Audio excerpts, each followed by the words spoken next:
everyone, so it's me, Emma. Cue the intro music I don't have. Anyway, so I thought it'd be kind of fun to do almost like a roundup of reviews of books I've read recently. And I know you're like, what does that mean? Well, it means that there's some books I've read recently, and I want to share my thoughts, but I also want to share the other side. People who hated the book when I liked it, people who liked the book when I hated it. And I thought that would be kind of fun, so you could hear both sides, and instead of going through all the Goodreads reviews, it could be kind of fun, maybe. Anyway, let's get started. The first book that I've read recently is Isla and the Happily Ever After by Stephanie Perkins.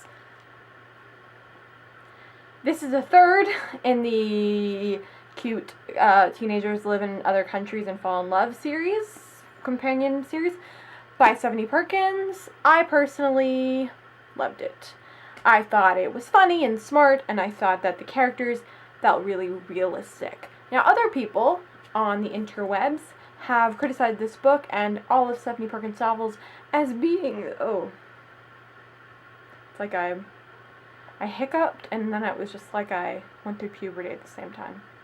Anyway, other people have criticized Stephanie Perkins' books as her characters being whiny or all over the place or hypocritical.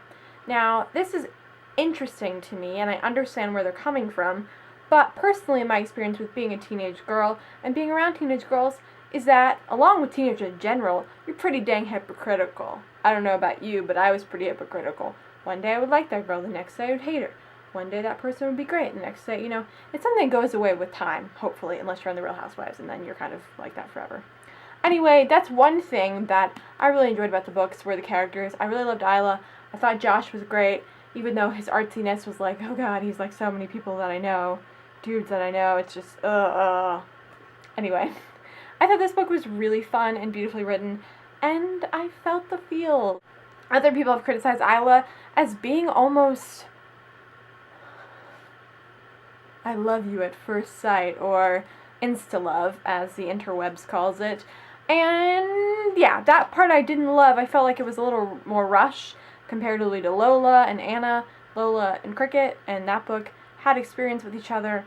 Anna and Etienne St. Clair, it took time. This baby happened a little bit faster, but it didn't bother me too much. So Isla was good. I liked it. It's super cute.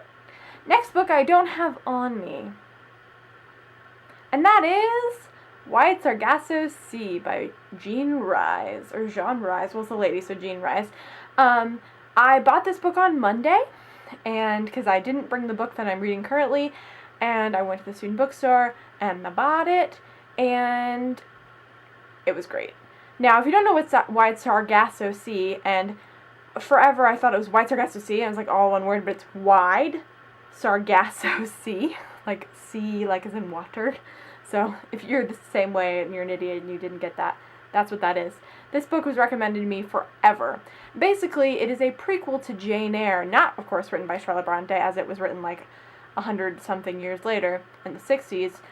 Jane Eyre, if you don't know, is written by Charlotte Bronte. It's really famous, blah, blah.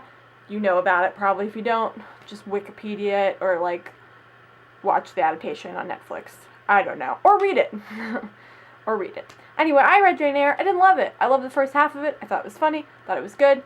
I liked Jane Eyre. I was like, yeah, awesome. And then I hated Mr. Rochester. And as soon as Mr. Rochester walked through the door, I was like, trouble, trouble, trouble, I feel you, trouble. That Taylor Swift song. Anyway, Mr. Rochester, bleh. So everyone was like, you need to read White Sargasso Sea. You're just gonna change your opinion of Mr. Rochester.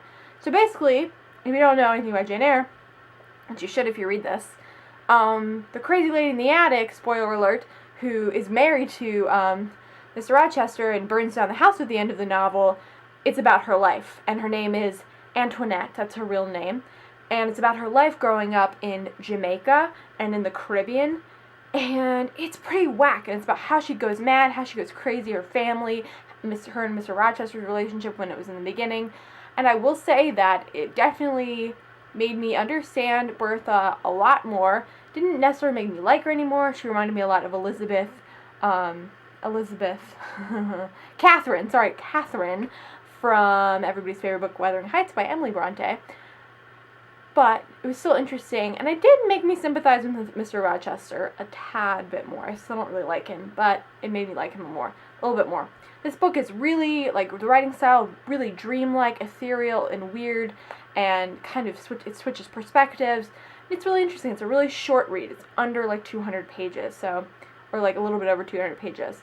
Now, people have negatively said that this book is too dreamlike, it's too ethereal, it doesn't feel like it's connected to Jane Eyre, which, yeah, I agree with, but I don't agree with because of the fact that Bertha is this sort of manic fantasy character, almost, like this gothic character, and so she wouldn't have come from something that is like Jane Eyre, which is so, like, bum, bum, bum, England. I don't even know what I just did there. So I totally was okay with that, but, you know, crazy lady, crazy lady. I don't know.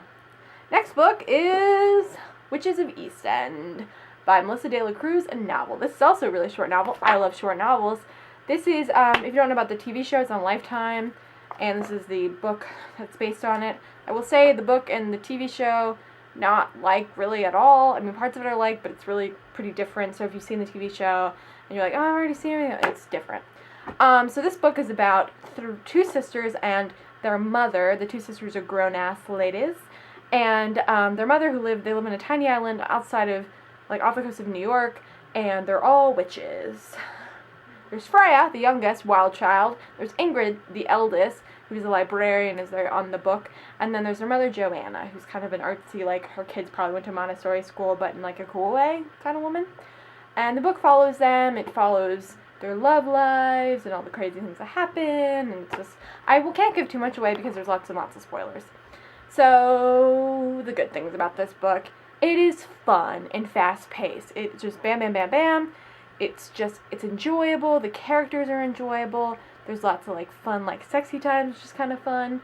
And it's an enjoyable read. I will say negatively for me, I'm not even speaking of other people thought, I thought that it was, it got a lot in there, but I felt like it could have been a longer novel. I feel like she could have said more and done more with the world, and I know it's a series, but I don't know, it felt like it was lacking a little bit of something.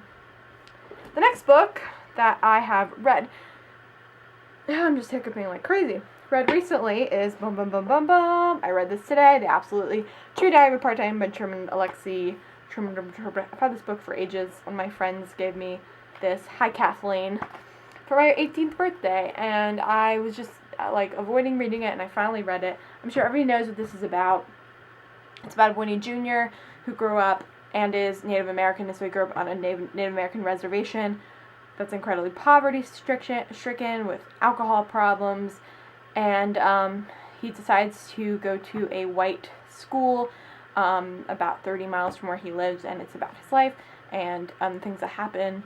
And it's so good. I mean, like, everyone says it's really good, but honestly, guys, it's so good. If you haven't read it, just read it. It made me almost cry like 6 times.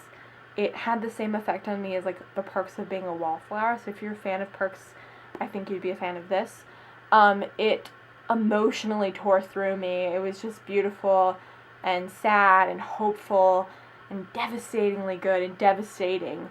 And so if you're, like, on the fence about it, if you're someone who reads just adult novels, like if you're someone who doesn't like young adult and you're just not into that, I would read this. If you're someone who just is kind of like, I don't know, like, I like to read, just read it. Anybody should read it, but I feel like people who especially don't read young adult or don't enjoy young adult, I think would enjoy this. If it's like, it's really literary, but really funny and cool, and like, not white people sitting around talking about their problems, which there's nothing wrong with that, but that happens a lot.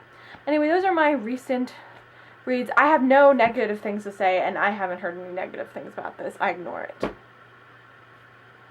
Anyway, those are my recent reads, and a little bit of a reading roundup. I hope you have a lovely day.